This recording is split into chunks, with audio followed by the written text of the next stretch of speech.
मैं पुलिस में हूँ, डिप्टी एसपी हूँ STF।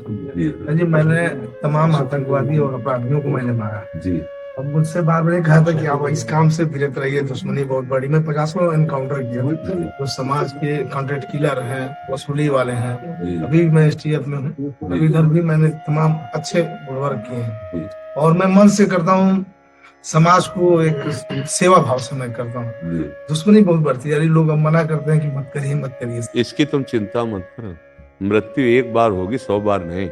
हम दुश्मनी से नहीं डरते, हम राष्ट्र सेवा में जब लगे हैं ना, बिल्कुल नहीं डरना। और ये जो कर रहे हो कोई पाप नहीं है, ये अपराध नहीं है, ये भगवान की पूजा है। जो समाज को दूषित करने वाले, समाज को दंड देने वाले हैं, समाज को अधर्म आचरण से दुख पहुंचाने वाले हैं, अगर सरकारी कानून के अंतर्गत आप उनको शूट करते हैं, ये भगवत पूजा है। आप विश्वास रखिएगा और ये भी ध्यान रखिएगा कि बाल भी बांका कोई नहीं कर सकता। यदि आप सत्य पे चल रहे हो, मृत्यु तो एक बार होनी है, वो कभी भी किसी की हो सकती, चाहे वो महात्मा हो चाहे दुरात्मा हो।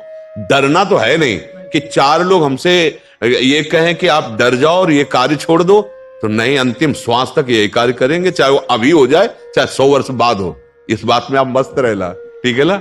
हम लोग का कार्य ऐसा है महाराज जी, कभी कभी विधि से हटके और कठोरता अपनानी पड़ती। नहीं, वो कठोरता ही विधि है। आप ये मत समझिए कि वो विधि नहीं है, कठोरता ही विधि है। कहीं कहीं क्रूरता का उपदेश ही दिया जाता है। अर्जुन को भगवान कह रहे हैं इनके गले काटो। किनके सामने? कौन? भीष्म पितामह जी, गुरु द्रोणाचार्य जी, कृपाचार्य जी, महत पूजनीय जन है, लेकिन वो अधर्म के पक्ष में खड़े हैं, तो क्रूरता का उपदेश दिया जा रहा है। छात्र धर्म के अनुसार तो इनके गले काट, इनको मार।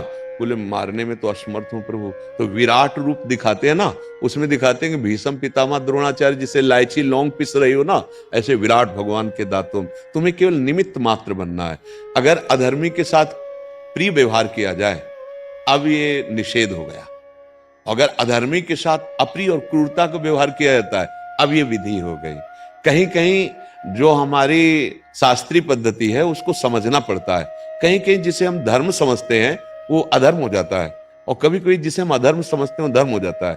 एक बार एक सत्य वक्ता बैठे हुए थे और कुछ गौ हत्यारे गौओं को खदेड़ कर पकड़ रहे थे, तो वो गौएं उनके आश्रम में छुप गए। और सत्य प्रवक्ता सत्यवादी थे, तो उनसे पूछा कि आपने गौओं को देखा? हाथ में वो अस्त्रादि लिए हुए थे। उनका हाँ, हमारे आश्रम में, क्योंकि मैं सत्य बोलता हूँ, झूठ। घोर नरक मिला। समझ में आ रहा है? घोर नरक मिला, क्योंकि तुम्हें गौ रक्षा करनी चाहिए या उन अपराधियों को गौ समर्पित कर देना चाहिए।